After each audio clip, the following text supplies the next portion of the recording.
Hello students. तो हम बात करने वाले हैं क्लासिफिकेशन ऑफ न्यूक्लियाई की। सबसे पहली क्लास जिसमें न्यूक्लियाई को डिवाइड करा जाता है वो होते हैं आइसोटोप्स। अब आइसोटोप्स आपने छोटी क्लास में भी पढ़े होंगे कि ये क्या होते हैं। इनका एटॉमिक नंबर तो सेम होता है, ठीक है, लेकिन इनका मास नंबर डिफरेंट होता है।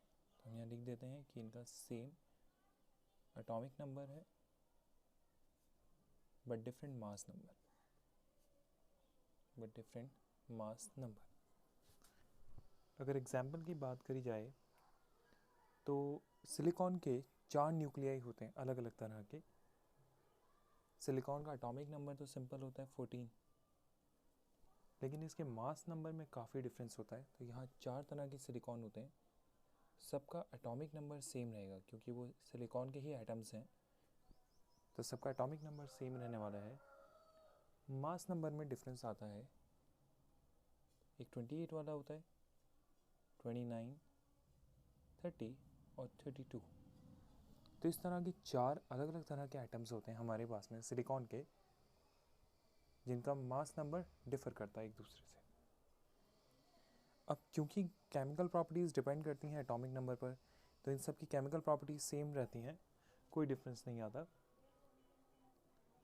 लेकिन फिज़िकल डिफरेंस थोड़ा सा रहता है, वो भी मास में डिफरेंस रहता है, ज़्यादा डिफरेंस उसमें भी नहीं रहता। फिर दूसरे आते हैं आइसोबार्स। अब आइसोबार्स क्या होते हैं? दूसरे आ गए आइसोबार्स, ये इनके ऑपोजिट होते हैं। इनका मास नंबर सेम होता है, सेम मास नंबर, लेकिन एटॉमिक नंबर डिफर करता रहता है, but different atomic number is different. इसके एग्जाम्पल की अगर आप बात करें तो ऑक्सीजन और नाइट्रोजन एक परफेक्ट एग्जाम्पल है।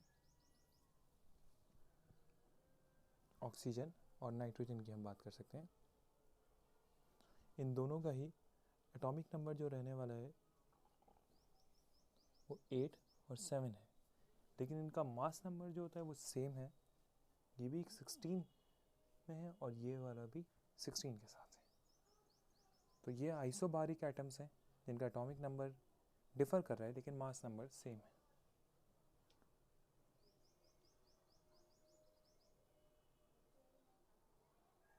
फिर एक और नई क्लास निकल कर आती है इसके अंदर, जिन्हें आइसोटोन्स कहा जाता है।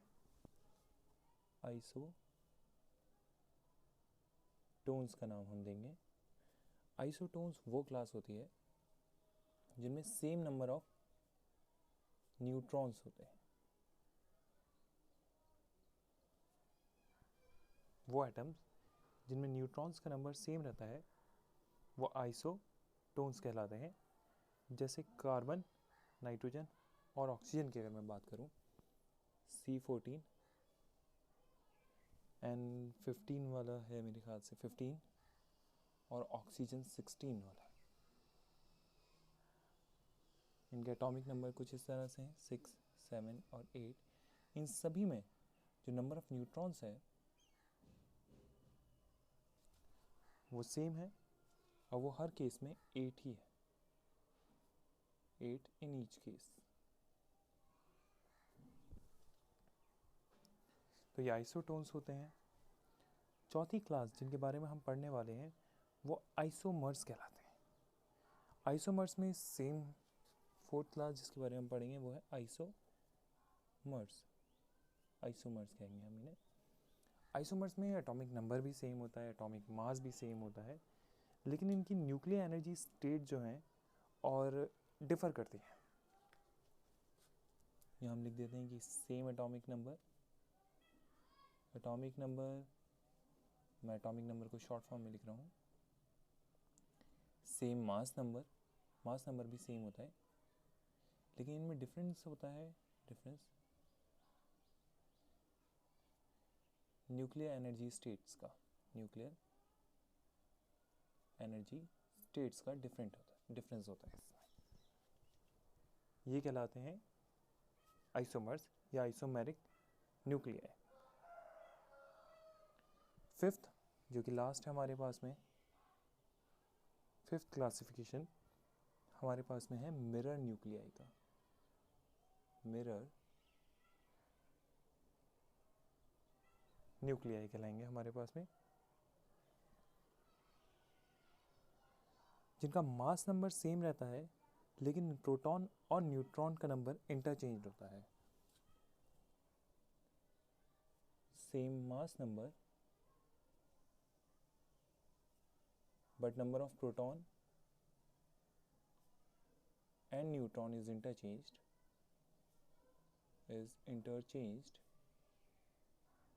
तो वो कहलाते हैं मिरर न्यूक्लियाई। इसके एग्जाम्पल की अगर हम बात करें तो बेरिलियम और लिथियम इसका परफेक्ट एग्जाम्पल हो सकते हैं। बेरिलियम, इसका मास नंबर 7 है और इसका एटॉमिक नंबर 4 है। तो इसमें नंबर ऑफ न्यूट्रॉन्स जो हैं, नंबर ऑफ न्यूट्रॉन जिनमें अब 3 है और जिनका एटॉमिक नंबर, जिसे एटॉमिक नंबर को Z से रिप्रेजेंट किया जा सकता है, वो 4 है। बेरिलियम का एटॉमिक नंबर 4 है और नंबर ऑफ न्यूट्रॉन्स इस पर्टिकुलर न्यूक्लियस में 3 है। और दूसरा एटम जैसे लिथियम आप ले सकते हैं, इसका एटॉमिक नंबर 7 है, इसका मास नंबर 7 है और इसका एटॉमिक नंबर 3 है। यहाँ पर Z = 3 है और नंबर ऑफ न्यूट्रॉन्स को मैं कैपिटल N से रिप्रेजेंट कर रहा हूँ, वो 4 है। तो अगर आप देख सकते हैं यहाँ पर Z 4 है, यहाँ Z 3 है, यहाँ पर N कैपिटल N 3 है, यहाँ कैपिटल N 4 है। तो ये नंबर्स इंटरचेंज हो गए, इसलिए हम इन्हें मिरर न्यूक्लियाई से रिप्रेजेंट करेंगे। अब कुछ जनरल प्रॉपर्टीज पढ़ते हैं न्यूक्लियस की। General properties of nucleus.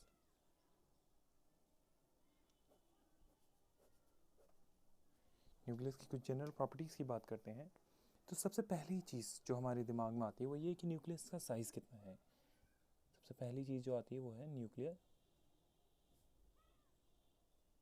Size के बारे में।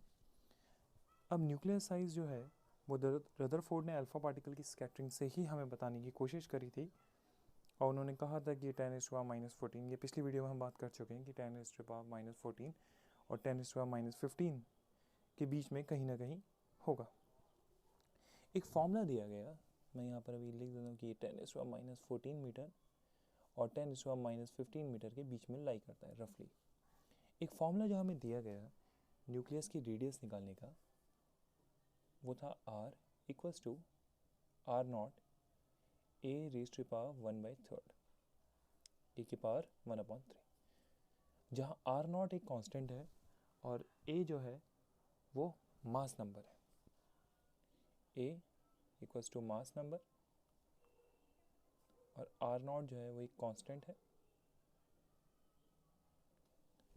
इस कांस्टेंट की जो वैल्यू हमें दी हुई है वो है 1.3 फेम्टोमीटर। 1.3 फेम्टोमीटर। फेम्टोमीटर काफ़ी स्मॉल यूनिट है। 1 फेम्टोमीटर = 10⁻⁻⁵ मीटर होता है।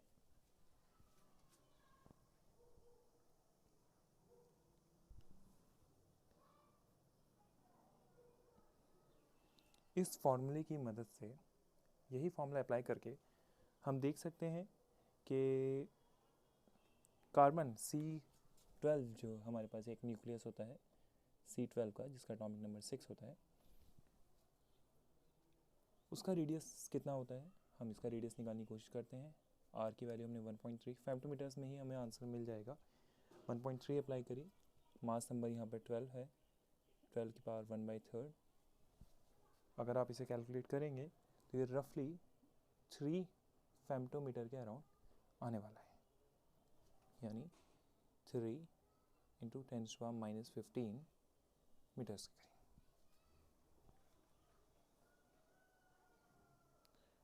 इस तरह से हम न्यूक्लियस का साइज निकाल सकते हैं। ये फॉर्मूला हमें दिया गया है। सेकंड चीज़ जो हम पढ़ते हैं वो है न्यूक्लियस का मास, जिसे न्यूक्लियर मास से रिप्रेजेंट कर सकते हैं। न्यूक्लियर मास की बात करते हैं तो न्यूक्लियर मास जो है हमें पता है न्यूक्लियस के अंदर दो ही चीज़ होती हैं, एक प्रोटॉन होता है।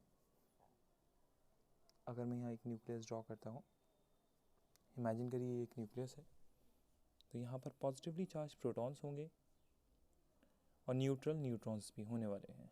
न्यूट्रल कुछ न्यूट्रॉन्स इस तरह से होंगे।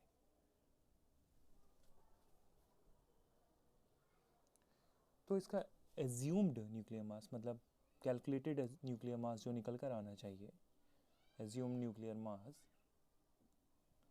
वो काफ़ी सिंपल है, number of protons multiplied by mass of the proton. Mass of proton होता है mp, ले लिया हमने, number of protons atomic number के बराबर होता है, z से रिप्रेजेंट कर दिया उसे, plus mass of neutrons multiply by number of neutrons. Number of neutrons को कैपिटल n से रिप्रेजेंट करते हैं, मास ऑफ न्यूट्रॉन्स को इस तरह से रिप्रेजेंट किया जा सकता है। लेकिन जब हमने मास स्पेक्ट्रोमीटर्स की हेल्प से इसका एक्चुअल मास निकाला, तो जो हमें एक्चुअल मास मिलता है, एक्चुअल मास ऑफ न्यूक्लियस, वो कम था कैलकुलेटेड मास या एज्यूम्ड मास से। मतलब ये था कि जो एक्चुअल मास निकल कर आ रहा था वो इनके टोटल से काफ़ी कम निकल कर आया। और ये जो डिफरेंस निकल कर आता है हमारे पास में, एज्यूम्ड मास ज़्यादा बड़ा होता है, तो हम इसे ZMP प्लस N, MP जो है हमारे पास में ये एज्यूम्ड मास है, और एक्चुअल मास जो हमने कैलकुलेट एक्चुअली एक्सपेरिमेंट करके निकाला है, एक्चुअल मास के बीच का जो डिफरेंस होता है उसे डेल M से रिप्रेजेंट कर सकते हैं, जिसके लिए एक टर्म यूज़ करा जाता है, उसे हम बोलते हैं मास डिफेक्ट। हम इसे क्या बोलेंगे? हम इसे मास डिफेक्ट से बोल देंगे। मास डिफेक्ट के बारे में थोड़ा सा और पढ़ेंगे हम आगे जब हम इस लेक्चर सीरीज़ को लेंगे। फ़िलहाल बात करते हैं न्यूक्लियर डेंसिटी के बारे में। थर्ड टॉपिक जो है हमारा वो है न्यूक्लियर डेंसिटी, थर्ड कैरेक्टरिस्टिक, और काफ़ी इंपॉर्टेंट कैरेक्टरिस्टिक है न्यूक्लियर डेंसिटी। न्यूक्लियस बहुत डेंस मटेरियल होता है और पैकिंग इसकी इतनी क्लोज होती है कि इसकी डेंसिटी कुछ ज़्यादा ही हाई हो जाती है। कुछ स्टार्स जो होते हैं, जिन्हें न्यूक्लियर स्टार्स बोलते हैं, वो उनकी डेंसिटी के बराबर इसकी डेंसिटी आ जाती है। तो इसको कैसे रिप्रेजेंट करा जा सकता है? इसे कहेंगे हम रो और कैपिटल N से रिप्रेजेंट कर सकते हैं। रो N से रिप्रेजेंट करने का तरीका है, और हम इसे कैसे निकाल सकते हैं? वही जैसे हम किसी भी चीज़ की डेंसिटी को निकालते हैं, nuclear mass divided by the nuclear volume. Mass upon volume किसी भी डेंसिटी का फॉर्मूला होता है। अब देखते हैं न्यूक्लियर वॉल्यूम कैसे निकाली जाती है। हमारे पास रेडियस का एक फॉर्मूला हमें गिवन था, हम न्यूक्लियर वॉल्यूम निकालने की कोशिश करेंगे। न्यूक्लियर वॉल्यूम निकालने की कोशिश करेंगे, ये होता है 4/3 पाई आर क्यूब। रेडियस की जगह हम ये वैल्यू यहाँ से उठाकर रख देंगे। मैं नोटबुक को थोड़ा ऊपर कर देता हूँ। 4/3 पाई आर नॉट e⁻⁻⁰ का होल क्यूब, जिसकी वैल्यू हमें मिलने वाली है 4/3 पाई आर नॉट क्यूब ए। अब हम हाइड्रोजन के लिए न्यूक्लियर डेंसिटी फाइंड करने की कोशिश करेंगे। तो आपको पता है हाइड्रोजन के लिए मास नंबर जो होगा वो 1 है। एक्चुअली हाइड्रोजन के लिए मास नंबर 1 ही क्यों है? क्योंकि वहाँ पर न्यूक्लियस नहीं होता। अब क्योंकि हम न्यूक्लियस की वॉल्यूम निकालना चाहते हैं, तो हम ए की वैल्यू को 1 रख देंगे। For nuclear volume A equals to 1 हमने रख दिया। न्यूक्लियर मास हमारे पास में रो N फाइंड करना है हमें। तो न्यूक्लियर मास जो होगा वो हमें पता होता है, मास ऑफ न्यूक्लियस, 1 न्यूक्लियस का मास हम रख देंगे divided by 4/3 pi R naught cube multiply A की वैल्यू हमने 1 रखी हुई है। वैल्यूज पुट करते हैं, ये है 1.6 मल्टीप्लाई 10⁻⁻27 डिवाइडेड बाई 4/3 पाई 4/3 पाई, और this one is in kilograms, तो हम इसे फेमटोमीटर्स में नहीं रख के SI यूनिट्स में रख देंगे। 1.3 मल्टीप्लाई 10⁻⁻15 का होल क्यूब। इसको फर्दर आप कैलकुलेट करेंगे तो आंसर आएगा 1.816 मल्टीप्लाई 10⁻17 किलोग्राम पर मीटर क्यूब, किलोग्राम पर मीटर क्यूब। ये काफ़ी ज़्यादा डेंसिटी हो गई।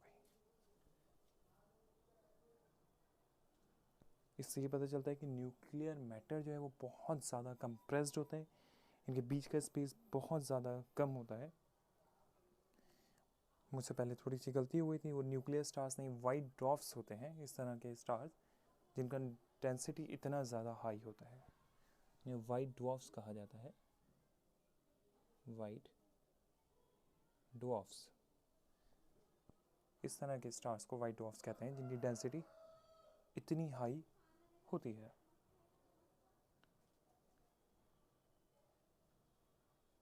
आगे हम बात करेंगे कुछ और न्यूक्लियर कैरेक्टरिस्टिक्स की, और अगली वीडियोस में मास डिफेक्ट को भी अच्छे से डिस्कस करेंगे। इस वीडियो के लिए इतना ही। Thank you.